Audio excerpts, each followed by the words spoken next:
Linux 10.15.11. Donc petit tour rapide pour ceux qui veulent savoir des petites choses comme moi, par exemple. Des petites choses qui servent et qui sont bien pratiques. Donc déjà, je peux vous certifier qu'on a bien OpenAsroth qui existe bien. Si je vais dans le dossier vidéo, par exemple, clic droit, on a bien ici ouvrir dans une fenêtre en tant qu'administrateur.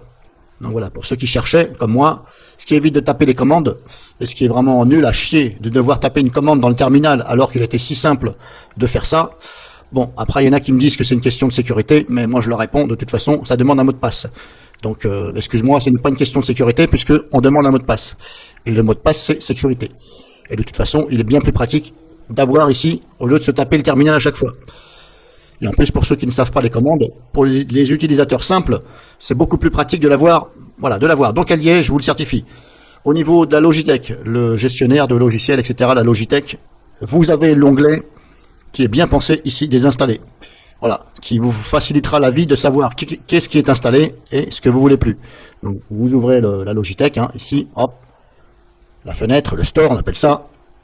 Vous cliquez sur désinstaller et ça liste toutes les applications qui sont installées. Centre personnel d'application locale. Bon, application locale. Pourquoi ils disent application locale, je ne sais pas. Là, on a un bouton, je vais essayer de cliquer dessus, on verra bien. Pour l'instant, ça ne fait rien. Si je clique là, on a quoi? Application recommandée, vider le cache, thème sombre. Bon, grosso modo, vous avez les applications. Deepin Open Symbol, ça je ne sais pas ce que c'est. Donc, grosso modo, vous pouvez les désinstaller directement d'ici. Par exemple, c'est un exemple. Genre Google Chrome, par exemple. Hop, voilà. Êtes-vous sûr? Continuez. Voilà, ce qui évitera de chercher à droite et à gauche.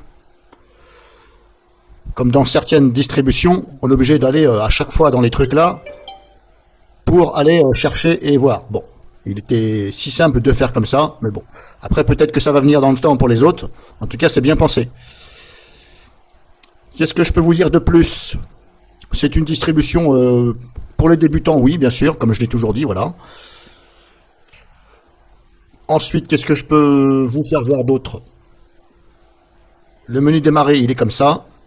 Voilà, qui est très bien. On peut... Non, même pas, on peut même pas le tirer. Ça, c'est parce que ça bascule dans ce mode-là. Comme ça. Comme ça. Bon, ça, je vous l'avais déjà fait voir. Voilà, comme ça. Voilà. Après, c'est à vous de choisir. Personnellement, je préfère comme ça.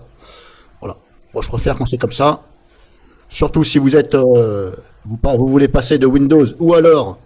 vous avez aussi bien Windows que du Linux. C'est quand même mieux d'avoir tout comme ça. Mais je trouve que c'est quand même mieux comme ça.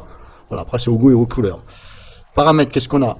Tous les paramètres sont là. Donc là-dessus aussi, pas de problème. Tout est réuni dans le même endroit. Contrairement à d'autres distributions, des fois, il y a deux onglets. Donc des fois, il faut un peu aller chercher à droite, à gauche. Tous les paramètres, c'est là. Voilà, il suffit de cliquer dessus ou alors de faire défiler comme ça avec la roulette de la souris. Là, je fais avec la roulette. Alors, donc là, c'est pas compliqué. Si vous ne vous retrouvez pas dans les paramètres, c'est pas normal. Parce que de toute façon, tout est là. Il suffit de cliquer là. La barre des lancements rapides en bas, c'est moi qui l'ai mise comme ça. Bon, ça, je vous l'ai déjà fait voir. Arrêtez, c'est là. Ou alors, vous passez par...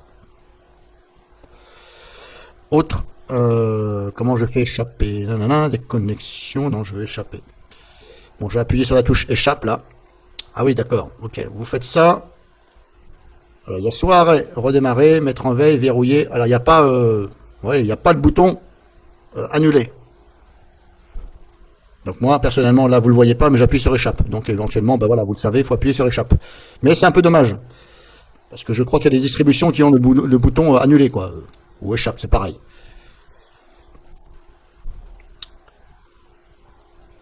Donc voilà, je vais être assez rapide. C'était juste pour vous confirmer qu'il y a bien ça. Après, comme je vous dis, de dire cette distribution-là, elle est meilleure que l'autre, bon. Ok, c'est vrai, il y en a qui ont des avantages. Mais après, voilà quoi. Après, moi, je me fie pas trop non plus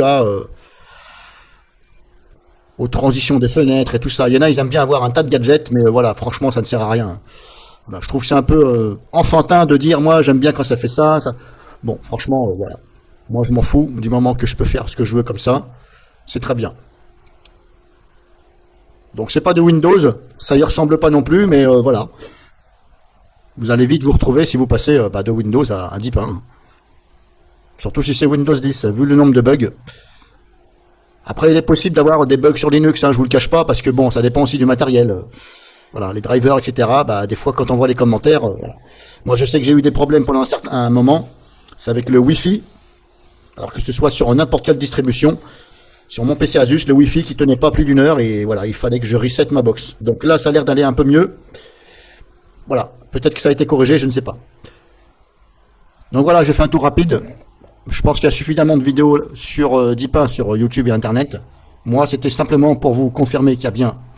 Donc, ouvrir en tant que administrateur, sauf sur le bureau. Là, je fais un clic droit.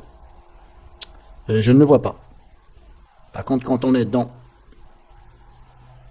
un dossier ici, si je vais dans n'importe quel dossier, bon, ça par exemple, je vais le supprimer. Voilà. On a bien là. Il est vrai qu'il y a des distributions où on l'a sur le bureau. Bon, mais après ça. Alors, est-ce que c'est parce que je n'ai pas d'éléments sur le bureau? Je ne sais pas. Si je crée un raccourci sur le bureau, est-ce que je vais l'avoir? Qu'est-ce que je vais pouvoir mettre? Toutes les catégories. Si par exemple je fais ça, enregistrement d'écran. Envoyer sur le bureau. C'est un exemple, c'est juste pour voir ce que ça fait.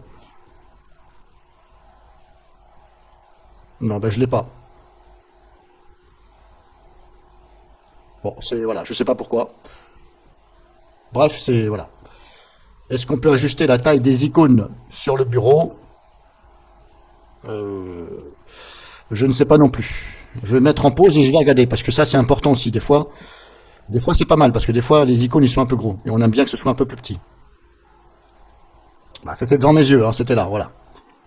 Si vous faites ça, ou très petit, voilà. Donc, si vous voulez ajuster la taille des icônes, donc c'est là. Donc voilà, c'était pour vous dire ces petites choses-là, qui sont bien pratiques. Vous avez aussi le navigateur Firefox, Opera, Chromium. Alors je dis ça parce qu'il y a certaines distributions que j'ai vues, Linux Mint, je sais plus lequel, eh bien il ne connaît pas le navigateur Opera dans le store. Bon, je sais pas pourquoi, pourtant il est très utilisé, mais voilà, ici ils connaissent pas. Donc voilà, vous avez quand même les navigateurs les plus utilisés, donc Firefox, Chrome, etc., Chromium, voilà.